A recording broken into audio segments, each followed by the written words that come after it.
So in this video I'm gonna go over some of the introduction about option 1, option 2 and option 3. um, so like all of those are a way for us to buy a property. So different ways, different terms included to purchase a property. So the option 1 is an option that is lower than market value. It's about 80% or 85% of the market value. We usually get our market value from Zillow, which is ballpark of the actual property value, and we put it into our system, and we are getting our that's because we don't have time to look at the properties, and we buy about, oh my god, like 35 properties each month. So we don't have time to look at them at all. We just buy them.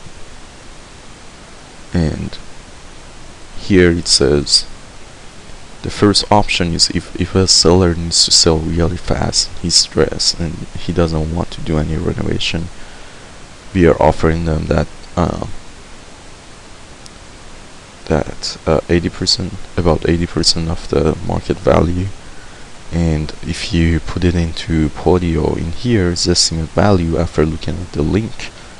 After put, for instance, this property value is $120,000, and the first option is if you put this, it automatically generates, it does a math calculation, simple math calculation, and it tells you like our all cash offer is $93,000, which is about 80% or 85%, depends on which counties we are dealing with which cities that we are dealing with. But I want you to put this number in and be around that number if you are presenting option 1.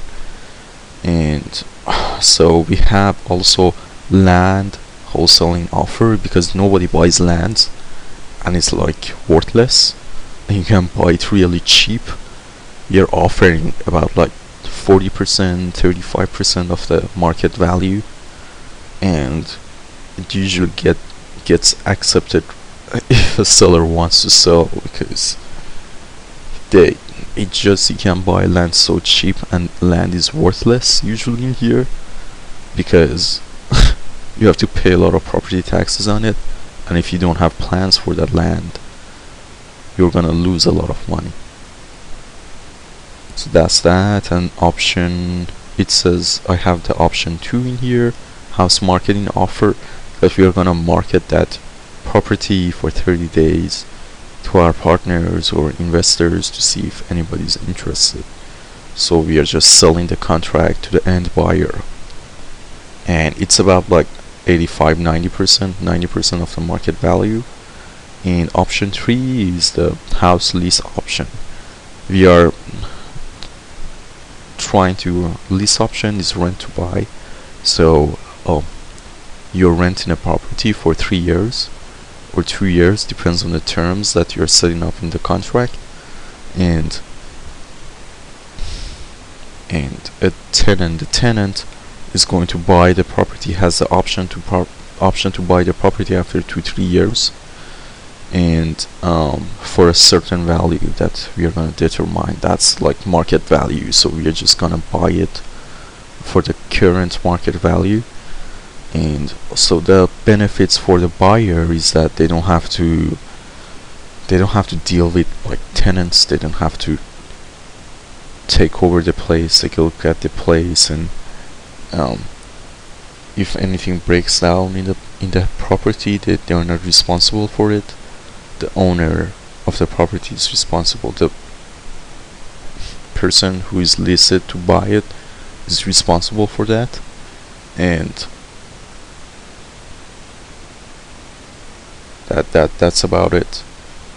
It's really simple. So like here, a lot of people don't want to be a landlord because the tenants, they are a pain, and they're like calling the landlord and said, oh, my walls are breaking down, or the fridge is not working, the oven is not working, the water heater is not working, the plumbings are broken, the electricity is not working, the outside lamp is broken, the roof is leaking. So these are a lot of hassles for a landlord, and we don't want to deal, a lot of people don't want to deal with it. They just want to receive a check each month. So if they go with rent to buy, they just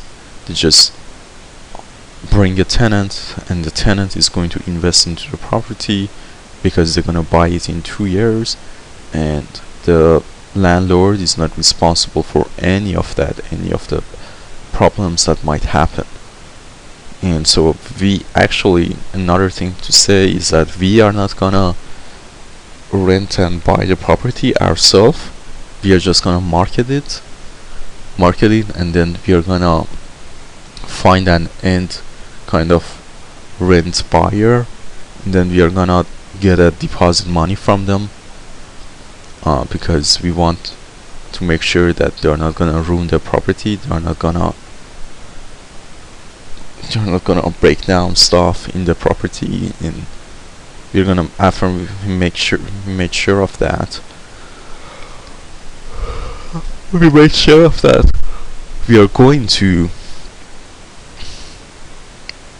going to set up all of the contracts, and we are making our money by finding that, by cashing out, we are getting our fee by cashing out that deposit fee. So that deposit fee goes to us, for instance, $5,000. So that's gonna be our fee, which is pretty simple.